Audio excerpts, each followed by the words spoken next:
Part 1. The communication center on Theta 7 Moon was quiet most days. Commander Lyra usually spent her shifts reading reports and monitoring the peaceful trading routes that passed through their sector.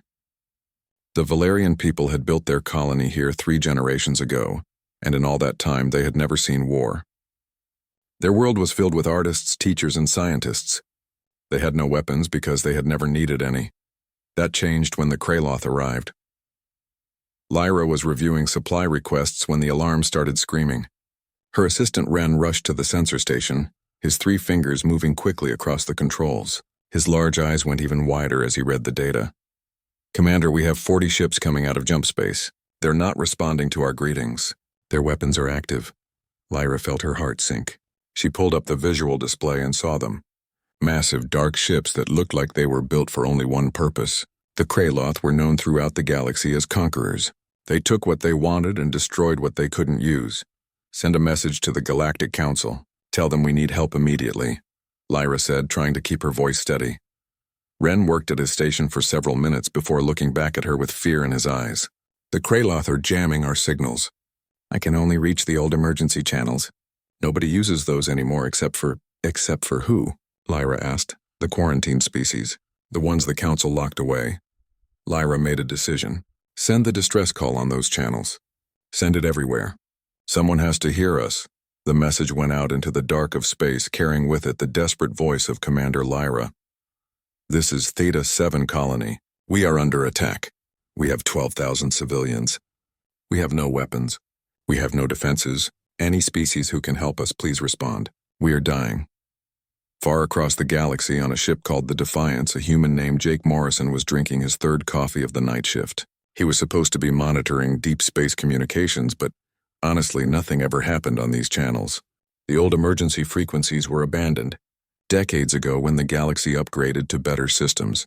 That's why he almost fell out of his chair when the message came through. Jake sat up straight and listened to the translation program convert the Valerian language into English. He heard the fear in Commander Lyra's voice. He heard the explosions in the background. He heard the screaming. "Captain Bennett, get to the bridge right now," Jake said into his communicator. Helen Bennett arrived within 60 seconds. She was a veteran of the Terran expansion wars, the brief conflict that happened when humanity first tried to join the galaxy. She had gray eyes that missed nothing and a reputation for making hard decisions. "Play it," she ordered. Jake played the distress call. Helen listened without moving, her face showing nothing. When it finished, she was quiet for a moment. "Lieutenant, Theta 7 is outside our permitted zone," she finally said. "Yes, ma'am, by about 300 light years. The Galactic Council will say we're breaking the treaty. They'll say we're being aggressive. They might even try to destroy us for leaving our restricted area." Jake nodded. "Yes, ma'am, they might." Helen looked at him. "But those people are dying right now. They sent a call for help, and we're the only ones who heard it. What kind of humans would we be if we just ignored that?" "Not the kind I want to be, Captain." "Good answer." Helen turned to the rest of the bridge crew that was gathering. "Morrison, send a message to Theta 7. Break through that jamming however you can. Tell them help is coming." "Yes, Captain." "What about the rest of the fleet?" Helen smiled, and it was the kind of smile that made enemy commanders nervous. "Wake everybody up. Get me Admiral Grant at Earth Command. Tell him we need every ship in this sector. We're not going in alone." Jake sent out the calls. Within 30 minutes, 6 Terran warships had changed course and were heading toward Theta 7 at maximum speed. The ships were built strong and heavy because humans came from a high-gravity world. Everything about human ships was designed to be tougher than necessary, because that's how you survived on Earth. In her ready room, Helen recorded a message that would be sent ahead of the fleet. Her voice was calm but carried a warning that couldn't be missed. "This is Captain Helen Bennett of the Terran vessel Defiance. Message is for any Kraloth forces at Theta 7. You have attacked a defenseless colony. You have killed civilians who never hurt anyone. You have made a choice to be predators." She paused. "We are the species the Galactic Council locked away because we scared them. We are the ones they call Deathworlders. We are humanity, and we are coming for you. You have one chance to leave before we arrive. I suggest you take it." The message was sent ahead at faster than light speed. It would reach Theta 7 in 18 hours. The human fleet would arrive in 20 hours. On Theta 7, things were getting worse. The Kraloth had landed their troops and were moving through the colony like they owned it. The Valerians tried to hide in shelters built deep underground. But there weren't enough shelters for everyone. Thousands had already been captured or killed.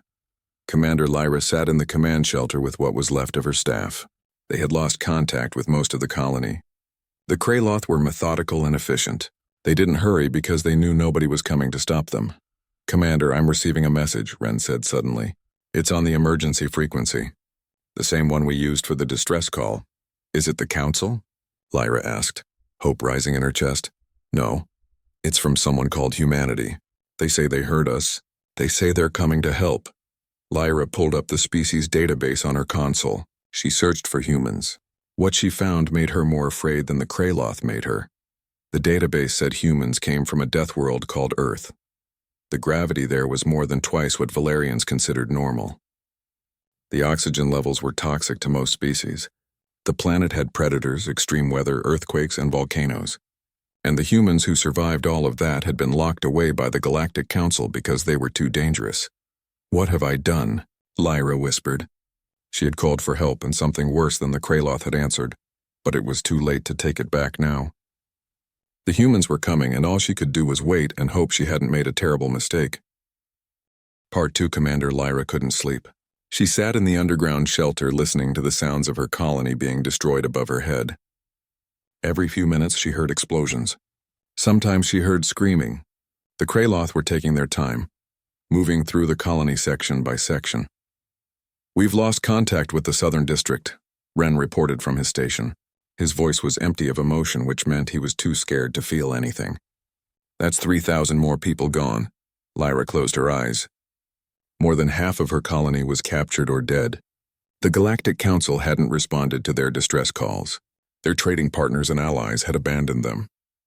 They were alone with the Kraloth and whatever these humans were.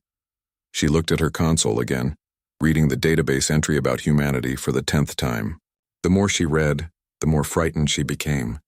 Humans had been restricted to their home system for 20 years. The Council had voted to quarantine them after humanity showed what the database called extreme aggressive tendencies and disproportionate military capability. "Commander, the humans sent another message," Ren said. "They'll be here in 2 hours, 2 hours." Lyra didn't know if she should be relieved or terrified. Maybe both. High above Theta 7, Warlord Thek stood on the bridge of his command ship. He was pleased with how the operation was going. The Valerians were weak and easy to control. His troops had already captured most of the colony's valuable resources. Soon they would finish harvesting the population for the slave markets. "Warlord, we have 6 ships approaching from jump space," his sensor officer reported. Thex turned one of his 4 eyes toward the display. 6 ships against his fleet of 40. "Identify them. Unknown design. They're moving very fast. They're also transmitting a message." The bridge speakers played Captain Helen Bennett's warning. Thex listened to the human woman threaten him, and then he made a clicking sound that his crew recognized as laughter. "Deathworlders? The Council's pet monsters? I've heard the stories. They're just propaganda to keep the other species in line." He waved one of his clawed hands dismissively. "Send 10 ships to destroy them. The rest of you continue the harvest." 10 Kraloth warships broke away from the main fleet and accelerated toward the approaching humans. They moved in a standard attack formation, confident and unhurried. After all, what could 6 ships do against 10? On the Defiance, Lieutenant Sam Cooper was watching the enemy ships approach on his tactical display. "Captain, they're sending 10 ships to intercept us. The rest are staying at Theta 7. Helen nodded. "They think we're not a real threat. Let's show them why the Council was scared of us. All ships battle stations. Sam, I want firing solutions on all 10 of those ships. Morrison, open a channel to the colony. I want those people to know we're here." Jake sent the message down to Theta 7. His voice came through clearly in the Valerian shelter. "Valerian colony, this is the Terran fleet. We received your distress call. We're engaging the Kraloth now. Stay in your shelters. We're going to get you out of this." Lyra stared at her console in shock. They're really going to fight for us. 6 ships against 40. "They're either very brave or very stupid," Ren said quietly. "Maybe both," Lyra replied. The Kraloth squadron came at the human ships in a wedge formation, their energy weapons charging. They expected a firefight at long range, maybe some tactical maneuvering. What they got was something completely different. The human ships didn't slow down. They didn't try to keep their distance. Instead, they accelerated directly at the Kraloth formation at speeds that made their hulls glow with heat. Sam called out targets. Firing solutions locked. All ships ready. Fire, Helen ordered. The Defiance fired first. Her railguns, which used magnetic force to throw metal slugs at incredible speed, launched tungsten rounds at the enemy. The projectiles moved so fast they were almost invisible. When they hit like nuclear weapons. The lead Kraloth ship's shields didn't just fail. They shattered. The tungsten slug went through the ship's hull like it was paper, creating a hole 3 meters wide and causing massive internal explosions. What kind of weapons are those? Thex demanded from his command ship, watching as 2 more of his vessels exploded. The answer was simple but terrifying. Humans came from a high-gravity world, so they built weapons for that environment. Their railguns could launch projectiles at velocities that would tear apart most ships. Their missiles could pull maneuvers that would kill any organic pilot not built for extreme forces. And their tactics came from a world where everything was trying to kill you. The human fleet scattered the Kraloth squadron in less than 3 minutes. 4 enemy ships were destroyed completely. 3 more were crippled and floating dead in space. The last 3 tried to run, but the human ships hunted them down with frightening efficiency. All targets eliminated, Sam reported. No damage to our ships, Helen nodded. Send another message to the main Kraloth fleet. Give them one more chance to leave peacefully. Warlord Thex watched the replay of the battle 3 times. He had just lost 10 ships in 3 minutes. The humans hadn't even been scratched. For the first time in his long career as a warlord, Thex felt something he hadn't experienced in years. Fear. But warlords don't retreat. Warlords don't show weakness. All ships attack formation. We will crush these humans and take their ships as trophies. 30 Kraloth warships turned to face the 6 human vessels. Below on Theta 7, Commander Lyra watched her sensors and realized 2 things. First, the humans had just destroyed 10 Kraloth ships without any effort. Second, they were about to face 30 more. They can't win this, Ren said. Even if they're that good, the numbers are too much. But Lyra wasn't so sure. She had seen how the humans fought. They didn't fight like civilized species who followed rules and tried to minimize casualties. They fought like predators. They fought to win. Send a message to the human ships, Lyra ordered. Tell them about the weak points in Kraloth ship design. Tell them where to aim. Ren looked at her in surprise. We're helping them? They came here to save us, Lyra said. The least we can do is give them every advantage. The information was transmitted to the Defiance. Helen read it and smiled. Sam, update targeting protocols with this data. Let's see if these Kraloth want to play some more. The 30 Kraloth ships advanced in a massive formation designed to overwhelm enemies with superior firepower. It was a formation that had worked for them hundreds of times before. They had no way of knowing that the humans had been studying Kraloth tactics for years, waiting for this exact moment. All ships, execute pattern Delta, Helen ordered. Show them what Deathworlders can really do. The human fleet scattered in 6 different directions, moving with agility that ships their size shouldn't possess. The Kraloth tried to track them, but their formation fell apart trying to target 6 fast-moving vessels. The real battle was about to begin. Part 3, the 30 Kraloth warships spread out across space, trying to surround the 6 human vessels. Warlord Thex watched from his command bridge, confident that numbers would win the day. He had lost 10 ships to surprise and carelessness, but now his fleet was ready. Now they would show these humans what real power looked like. All ships, maximum firepower. Destroy them, Thex ordered. The Kraloth opened fire with everything they had. Energy beams lanced across space. Missiles streaked toward their targets. It was enough firepower to crack a small moon. But the human ships weren't where the Kraloth thought they would be. Helen had been watching the enemy formation carefully. She had studied old naval battles from Earth's history. Back when ships fought on oceans instead of in space, the principles were the same. Control the high ground. Use speed and maneuverability. Strike where the enemy is weakest. Sam, target their command ship.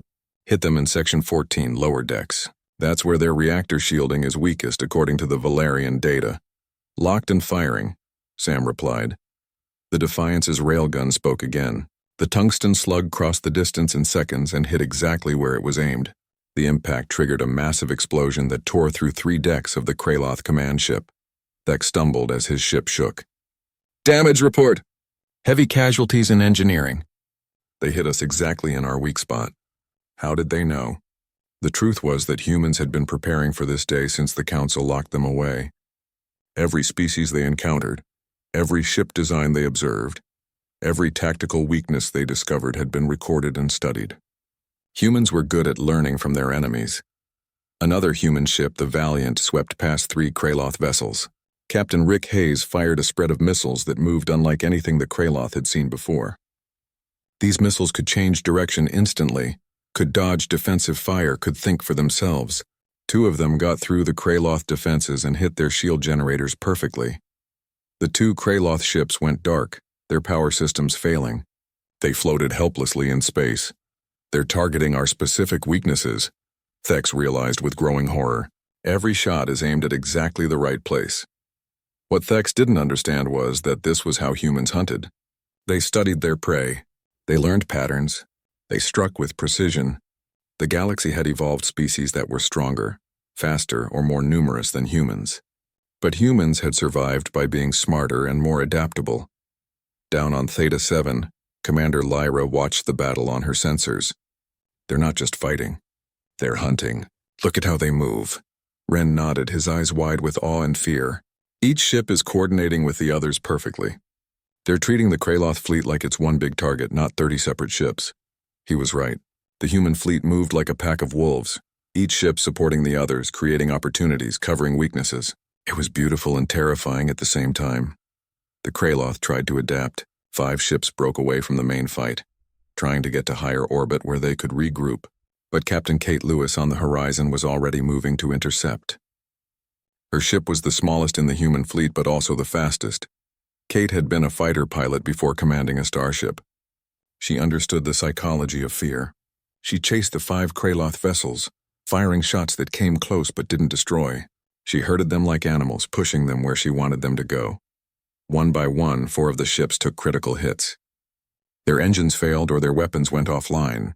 The 5th ship's captain finally broke, engaging his emergency jump drive and fleeing the system entirely. "Let him go," Kate transmitted to the rest of the fleet. "He'll tell everyone what happened here today." Back in the main battle, Warlord Thex was watching his fleet fall apart. 15 ships destroyed or disabled, and the humans had barely been scratched. 1 human vessel reported minor shield damage, but that was all. "This is impossible," Thex said to himself. 6 ships cannot defeat 40. But they weren't just defeating his fleet. They were dominating it. Every human ship moved with purpose. Every shot hit something important. Every tactic was designed to maximize damage while minimizing risk. The humans fought like they had been doing this for centuries, even though this was their first real space battle in 20 years. Helen watched her tactical display and saw that the Kraloth were breaking. Their formation was scattered. Their morale was shattered. It was time to end this.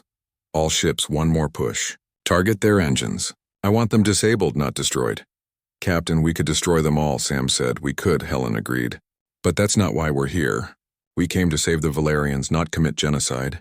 We disable them, we let them leave, and we send a message to the galaxy. Humans protect the innocent. That's who we are." The human fleet pressed their advantage.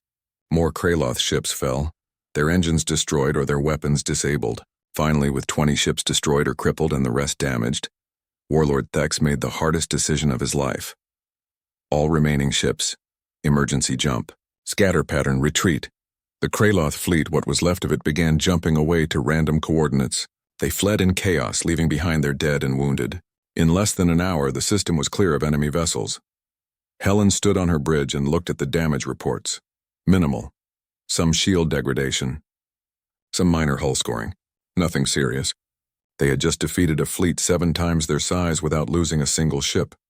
"Captain, we're receiving a transmission from the colony," Jake reported.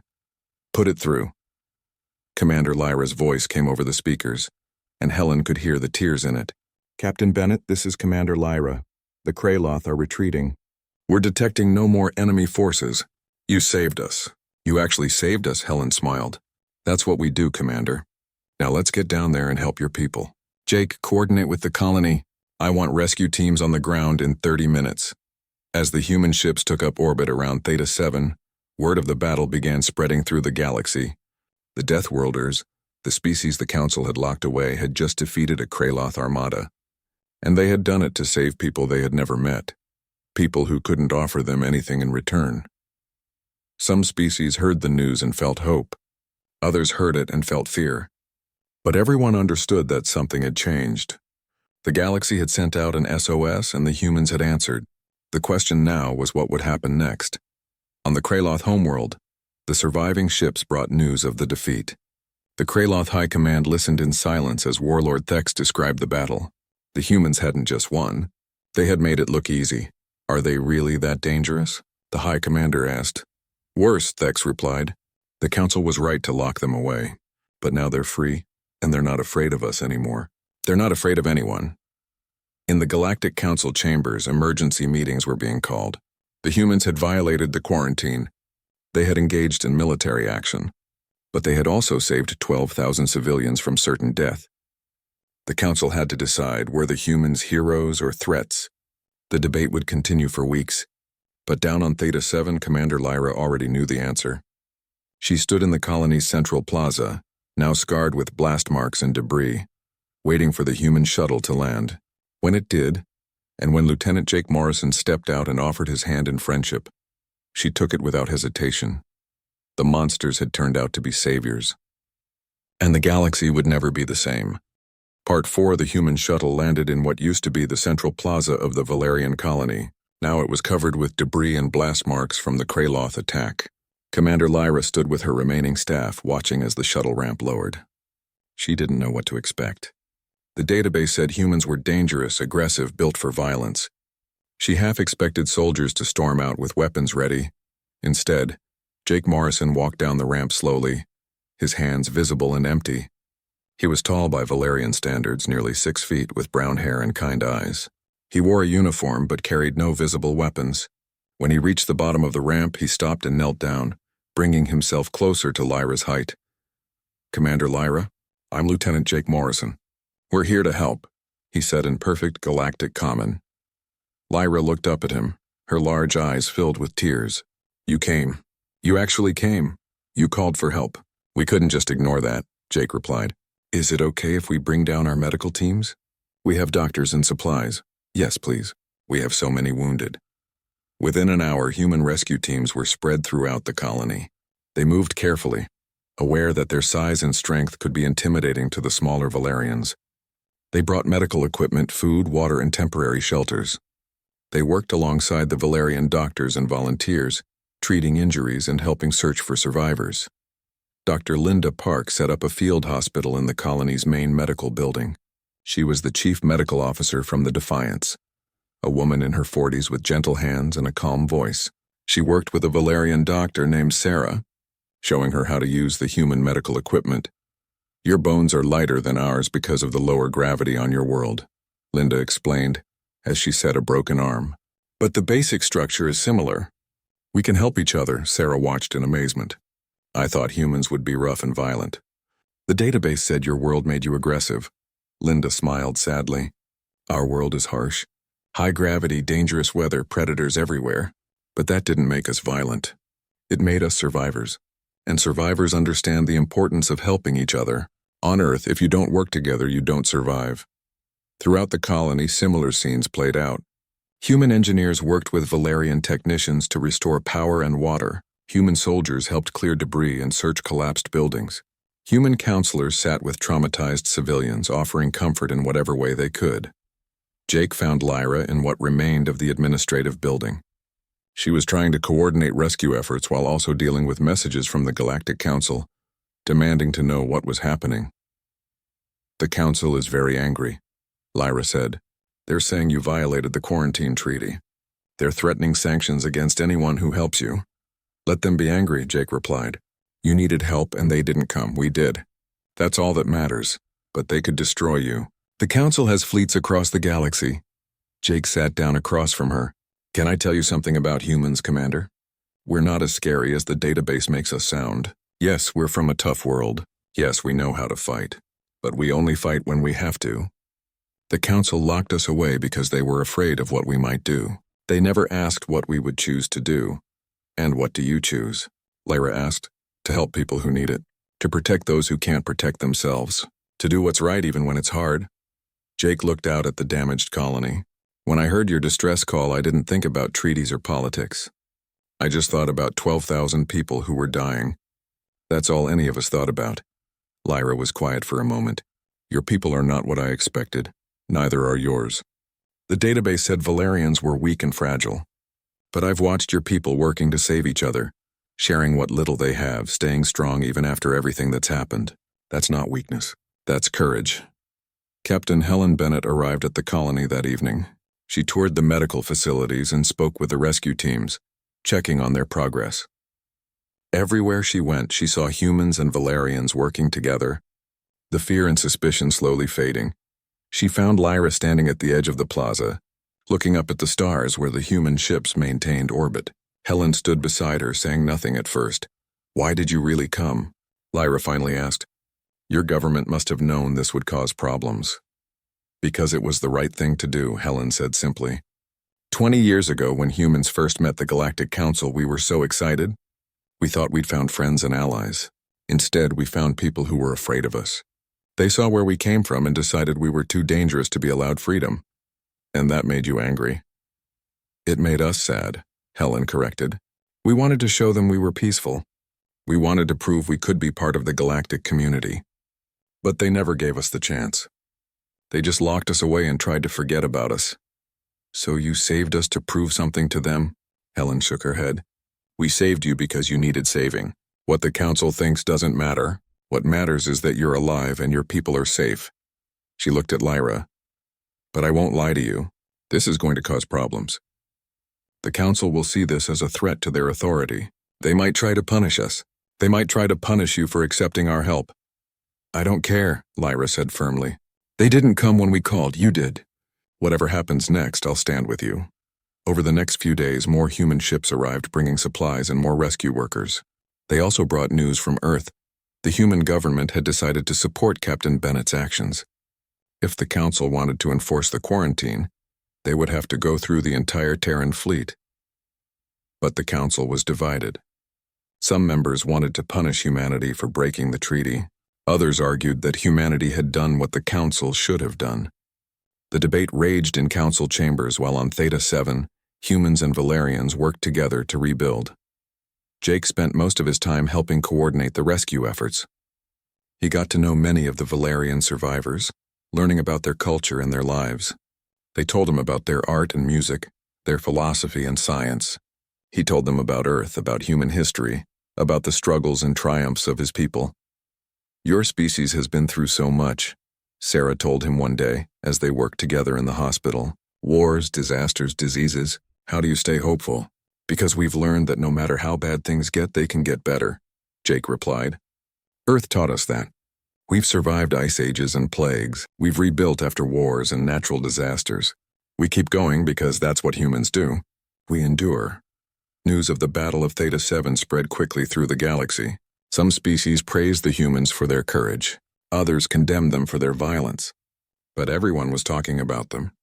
The Deathworlders had left their cage and nobody knew what it meant for the future. On the Kraloth homeworld, the military commanders were having their own debates. The humans had destroyed a full armada with minimal losses. If they could do that, what else were they capable of? The Kraloth had built their empire on intimidation and superior force. But now there was a species that didn't intimidate easily. We should leave the humans alone, one commander suggested. We should mark their territory as forbidden and stay away. We should study them, another argued. Learn their weaknesses. Prepare for the day we might have to fight them again. Or, a third voice said, we should negotiate with them. Perhaps the Deathworlders would make better allies than enemies. The debate continued, but one thing was clear. The galaxy had changed. Humanity was no longer locked away and forgotten. They had proven themselves in battle and in compassion. They had shown they were willing to fight for others, not just themselves. On Theta 7, as the third day of rescue operations ended, Commander Lyra called a meeting with Captain Bennett and her officers. The Valerian government had sent a message. They wanted to formally thank the humans and establish diplomatic relations. They're also warning us that the Council is planning to take action, Lyra said. They're sending a delegation to demand you return to Earth space immediately. Helen wasn't surprised. When will they arrive? 2 weeks. Good. That gives us time to finish helping here and prepare our response. Helen looked around at her officers. The council is going to try to put us back in the box.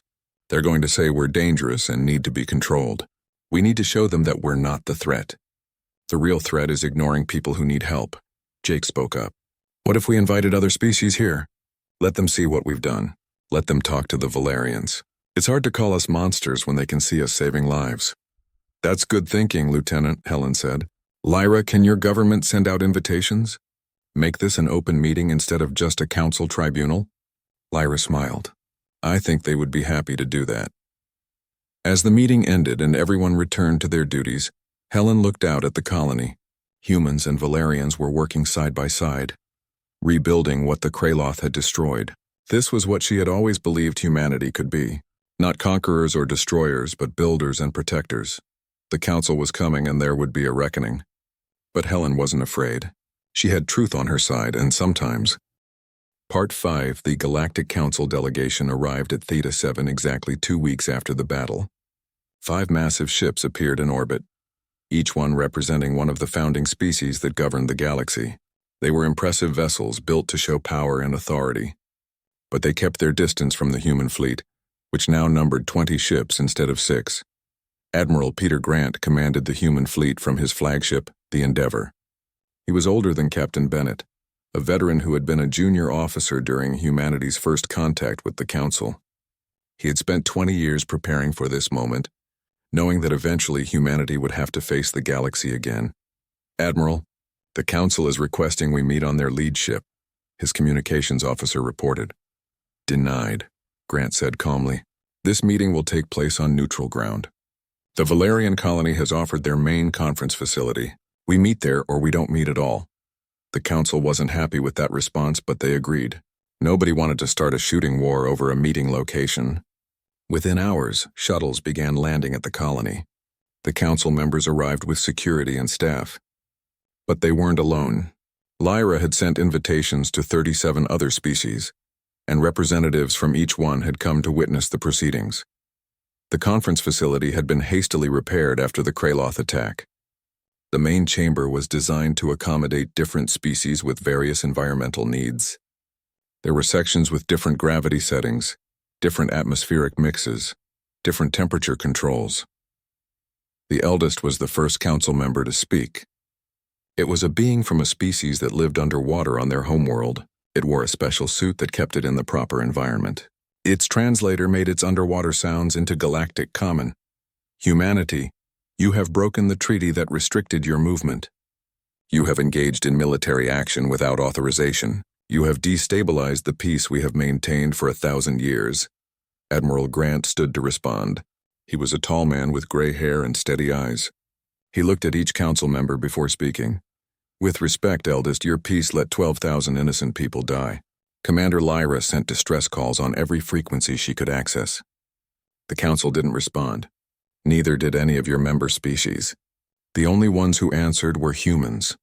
Ambassador Chen from the council raised one of its tentacles. Chen was from a species that valued logic and reason above all else. The council maintains order through careful consideration and strategic planning.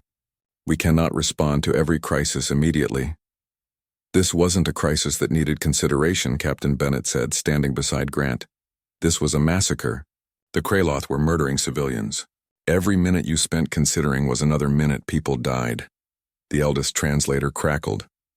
The Kraloth situation is complex. We have treaties with them. We have established procedures for dealing with their territorial expansions. Territorial expansions? Lyra stood up from her seat, her small frame shaking with anger. They weren't expanding. They were slaughtering. They killed 6,000 of my people. They captured thousands more for their slave markets. And you call that a territorial expansion? The chamber went silent. Other species representatives began murmuring to each other. This wasn't going the way the council had planned. Ambassador Krell, representing a species that had lost colonies to the Kraloth in the past, stood up. The eldest speaks of peace, but it is a peace built on allowing the strong to prey on the weak. My people have paid tribute to the Kraloth for generations. We cede territory. We sacrifice our own to avoid war. Is that really peace, or is it just slow surrender? More voices joined in. Species after species spoke about their experiences with the Council's version of peace. Some praised the stability it brought. Others talked about feeling abandoned when they faced threats. The meeting was becoming something the Council hadn't expected, an actual debate about how the galaxy was governed. Jake stood and requested permission to speak. Admiral Grant nodded and Jake addressed the assembly. I think everyone here is missing the real question. You're all talking about whether humans should be punished for breaking rules, but nobody is asking why those rules exist in the first place. The eldest turned its suit toward Jake. The quarantine exists because humanity is dangerous. Dangerous to who? Jake asked. We defeated a Kraloth armada, yes, but we didn't attack them. We responded to a distress call. We protected civilians. We saved lives. If that makes us dangerous, then maybe dangerous isn't the right word. A representative from a species Jake didn't recognize stood up. The database says humans come from a death world. It says your planet has extreme gravity, toxic atmosphere, and predators that hunt you. How can species like us trust beings that evolved in such violence?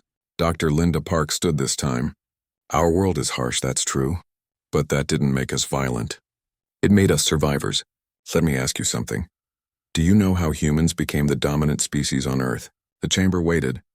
We learned to cooperate, Linda continued. Individually, we're not that impressive. We're not the strongest or fastest or most armored, but we learned to work together. We learned to share knowledge. We learned to protect our weak instead of abandoning them. That's how we survived. That's who we are. She gestured to the Valerians in the room. When we arrived at Theta 7, we could have conquered it easily. The Valerians had no defenses. We could have taken whatever we wanted. But that's not what we did. We helped them. We healed their wounded. We rebuilt their homes. Not because we wanted something in return, but because it was the right thing to do. Captain Rick Hayes from the Valiant stood next. The Council locked us away because they ran simulations. They saw what we were capable of and got scared. But simulations only show what might happen, not what will happen. You never gave us a chance to show you who we really are. The eldest was quiet for a long time. Finally it spoke. And who are you, really? Admiral Grant answered.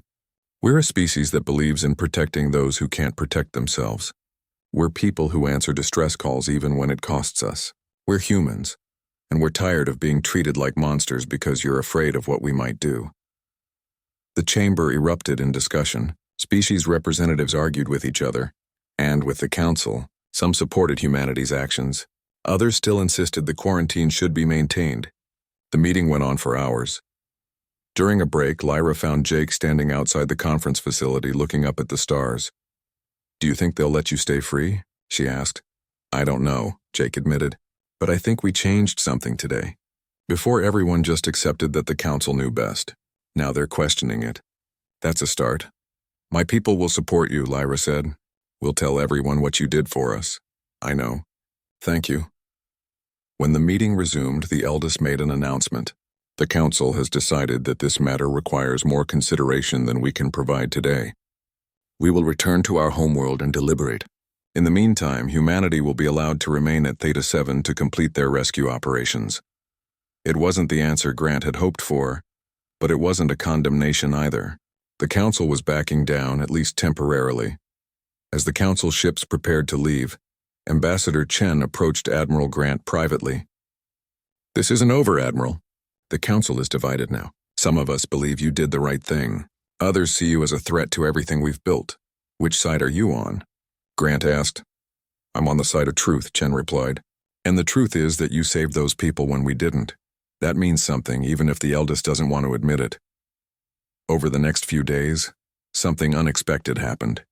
Ships from other species began arriving at Theta 7, not to condemn the humans, but to thank them. Small delegations brought gifts and messages of support. Some even asked if humanity would be willing to establish trade relations or mutual defense agreements. Jake watched the ships arrive and felt hope growing in his chest. We're not alone anymore, he told Linda as they worked in the hospital. We never were, Linda replied. We just needed to show the galaxy that we're not the monsters they thought we were. On Earth, the human government was watching everything carefully. They knew this was a turning point. The quarantine could end, or it could be enforced more strictly than ever.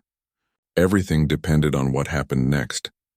But on Theta 7, humans and Valerians continued working together. building something new. They were proving that different species could cooperate, could help each other, could be friends. It was a small thing in a galaxy of trillions, but sometimes small things change everything. Commander Lyra stood with Captain Bennett, watching another shuttle land with supplies from a species that wanted to help with the rebuilding. "You've changed the galaxy," Lyra said. "Nothing will be the same now." "Good," Helen replied. It was time for a change. Part 6. 3 months passed after the Council's delegation left Theta 7. In that time, the colony was almost completely rebuilt. Human engineers had worked alongside Valerian technicians to create something better than what existed before. The buildings were stronger now, designed to withstand attacks. The shelters were deeper and could hold everyone. But more importantly, the people were different. Commander Lyra walked through the central plaza where humans and Valerians worked together every day. Some humans had decided to stay after the rescue operations ended, helping with the rebuilding. They married Valerian partners, started businesses, became part of the community. It was something nobody had expected, but it felt natural. Jake Morrison was one of those who stayed. He had requested a transfer to the New Earth Embassy on Theta 7. Every morning he taught Valerian children about Earth history and human culture. Every afternoon he learned about Valerian art and philosophy. He had found a home here, something he never expected to find so far from Earth. "The Council has made their decision," Lyra told Jake one morning as they shared breakfast. "They're sending another delegation, this time to negotiate, not to threaten." "What changed their minds?" Jake asked. "Everything changed. After what happened here, 30 species formally requested that the human quarantine be lifted. Another 50 species sent messages of support. The Council can't ignore that many voices." What Lyra didn't mention was the other factor. The Kraloth had become much quieter after their defeat at Theta 7. They weren't raiding as many colonies. They weren't making as many threats. The entire galaxy had seen what happened when they faced humans, and nobody wanted to be on the wrong side of that equation. The new diplomatic meeting was held in neutral space, on a station specifically built for this purpose. Admiral Grant led the human delegation again, but this time Captain Bennett and Commander Lyra joined him. They represented the alliance that had formed between their peoples. The station's main chamber was filled with representatives from across the galaxy. This wasn't just a council meeting anymore. This was something bigger, a gathering of species who all had a voice in deciding humanity's future. The eldest opened the proceedings. "We have spent 3 months considering the situation. We have reviewed the events at Theta 7. We have listened to testimony from many species, and we have come to a conclusion." Grant waited, his expression neutral. Beside him, Helen felt her heart beating faster. Everything they had worked for came down to this moment. "The quarantine on humanity will be lifted," the eldest announced. "You will be granted full membership in the galactic community, with all the rights and responsibilities that entails." The chamber erupted in discussion. Some species cheered. Others protested, but the eldest wasn't finished. "However, there are conditions. Humanity will accept a seat on the Galactic Council. You will participate in governance. You will help maintain peace and order, and you will agree to act as a mutual defense force responding to threats when other species cannot." Grant stood slowly. "You're asking us to be your military. We're asking you to do what you've already shown you're willing to do," Ambassador Chen said. "Protect those who need protection. You proved at Theta 7 that you're capable of this. Now we're asking you to make it official." Helen leaned over to Grant. "It's a trap. They're trying to control us by making us responsible for everyone's safety." "Maybe," Grant whispered back. "Or maybe it's an opportunity. If we're part of the council, we have a say in how things work. We can change things from the inside." Grant turned back to the assembly. "We need time to discuss this with our government. This isn't a decision we can make alone." "Understood," the eldest said. "You have 1 week." During that week, the human delegation debated constantly. Some thought joining the council was a mistake. Others saw it as humanity's chance to make the galaxy better. Messages flew back and forth between the station and Earth, carrying arguments and concerns. Jake spent the week talking to representatives from different species, learning their perspectives. Many of them were grateful for what humanity had done. Others were still afraid. But almost all of them agreed that things couldn't go back to how they were before. The old way wasn't working, a representative from a small, peaceful species told Jake. The council maintained order, but it was order at the cost of justice. When the strong attacked the weak, we just accepted it because we were told it was necessary for peace. You showed us there's another way. On the 5th day, something unexpected happened. A Kraloth ship arrived at the station requesting permission to address the assembly. Everyone was shocked. The Kraloth rarely participated in diplomatic proceedings. They preferred to communicate through threats and military action. The Kraloth representative was a younger warrior named Vex. He was smaller than most Kraloth but carried himself with dignity. He stood before the assembly and spoke directly. The Kraloth clans wish to propose a treaty with humanity, Vex said. We acknowledge our defeat at Theta 7. We acknowledge that humans are formidable warriors. We do not wish to be enemies with such a species. Grant was suspicious. What kind of treaty? A non-aggression pact. The Kraloth will not attack human colonies or allies. In return, humans will not attack Kraloth territory. We will respect each other's space and sovereignty. What about the species you've been raiding for generations? Helen demanded. What about all the colonies you've destroyed? Vex was quiet for a moment. The Kraloth way has always been to take what we need from those too weak to stop us. But you showed us that there are species who are not weak, who will fight back, who will protect others. Perhaps it is time for the Kraloth to change our ways. Nobody believed it would be that simple. The Kraloth had been raiders and conquerors for centuries, but it was a start, and sometimes starts were all you needed. On the 7th day, Admiral Grant received authorization from Earth. The human government had made its decision. We accept the Council's offer, Grant announced to the Assembly. Humanity will join the Galactic Council. We will help maintain peace. We will respond to threats. But we have conditions of our own. The eldest waited. First, any species that wants to leave the Council can do so without punishment. You govern by consent, not by force. Second, the Council will establish clear rules about when military force is appropriate. No more ignoring distress calls because it's politically complicated. Third, we want the Kraloth Treaty to include reparations for the species they've harmed. Those are significant demands, the eldest said. They're fair demands, Grant replied. If we're going to be part of this, we're going to help make it better. After more discussion and debate, the terms were agreed upon. Humanity joined the Galactic Council. The Kraloth Treaty was signed, including provisions for reparations. And a new law was established that any distress call from any species had to be answered within 48 hours. The galaxy was changing, slowly but surely, and humans were at the center of that change. 6 months after the Battle of Theta 7, a ceremony was held on the Valerian colony. A monument was erected in the central plaza, showing a human kneeling to help a Valerian child. The inscription was written in both languages. They heard us, they came, they cared. Commander Lyra stood beside Jake as they unveiled the monument.